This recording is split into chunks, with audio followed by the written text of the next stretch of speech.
गाडी आहे ती. पोरगी असल्यावर काय एवढं का निर्बंध बघायला लागला?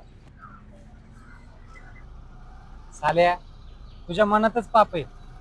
नुसत्या पोरी बघ, एवढ्या पोरी बघतो तरी पण सिंगलच मारणार.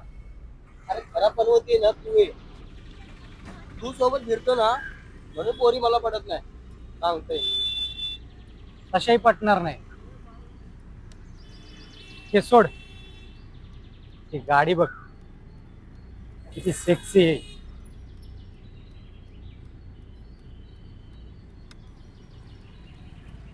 जाऊ दे.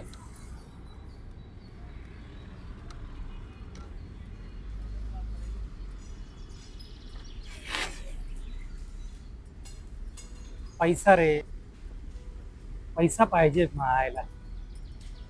पैसा असला ना सगळं काही होऊ शकतं.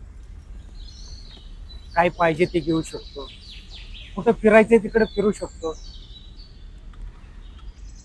आपल्याकडे तोच तर नाहीये. अर्ध आयुष्य गेलं बेकारपणात.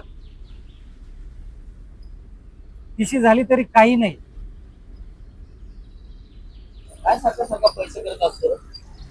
पैसा असणं म्हणजे सगळं काय नसतं. तुझा बाप काय करतो? सरकारी नोकरी. माझा बाप काय करतो माहितीये? मजुरी. साल्या, तुझ्यासारख्या सरकारी नोकरी असलेल्या बापाच्या पोराला काय माहिती? पैसा नसल्यावर नातेवाईकांमध्ये सुद्धा इज्जत नसते. तुझ्या बापाला जी रिस्पेक्ट मिळते ना ती माझ्या बापाला नाही मिळत. त्यांची सख्खी बहीण रक्षाबंधनला माझ्या मोठ्या काकाकडे जाते. त्यांना नोकरी आहे. ते तिला साडी देतात. माझा बाप काहीच देऊ शकत नाही. आम्हाला कोणत्या कार्यक्रमात गृहीत पण धरले जात नाही.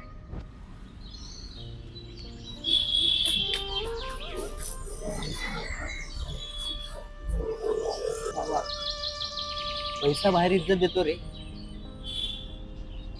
पण असतात काय आमच्यासारखे सगळं काय असून भिकाऱ्यासारखं.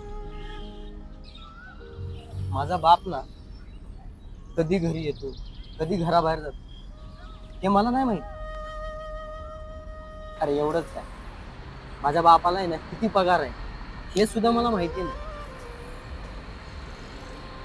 पण मला जे पाहिजे ना ते देतो बरं का माझा बाप. हो, सगळं काय देतो, पण घरामध्ये सुख शांती नाही रे. आई ना घरात नेहमी टेन्शन मध्ये असते. घरच्यांच्या भांडणातून एकदा जाणून आलो की बापाने बाहेर बाईक ठेवली.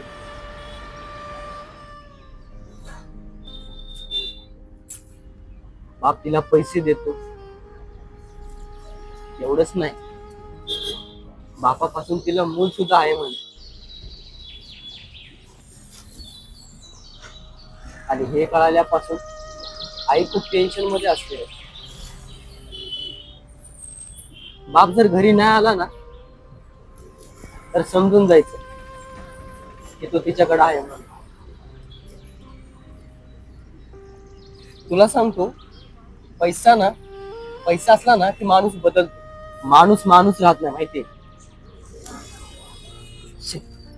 सॉरी यार, तुझ्या आयुष्यात एवढं सगळं होत आहे माहिती नाही. तू एवढा चिल राहतो, टेन्शन घेत नाही, म्हणून तुझी दुसरी बाजू माहिती नाही. अरे सॉरी काय त्यात. पैसा सगळं काही आहे. नाही, मी म्हणत नाही पैसा सर्वच आहे, पण पैशाने सगळं काही होत नाही. पैसा रिस्पेक्ट देतो. पैसा रिच लाईफ आहे. पैसा पॉवर आहे, आणि ते सगळं मला पाहिजे माझ्या बापासाठी. त्यांच्यात सगळ्या खानदानात आपला बाप असा रुबाबात फिरला पाहिजे, कार्यक्रमात कार मधून गेला पाहिजे, आणि हे मी मिळवणारच. कर भावा कर. तू तुझ्या बापासाठी जे करशील ना ते मला बघायला आवडेल. तुला नाही वाटत असं? वाटतं ना, बापासाठी ना, आईसाठी. आईला ना माझ्या स्वतःच्या कमाईतून घेतलेल्या घरात घेऊन जायचं आणि बापाच्या दुःखापासून तिला सुखामध्ये ठेवायचं.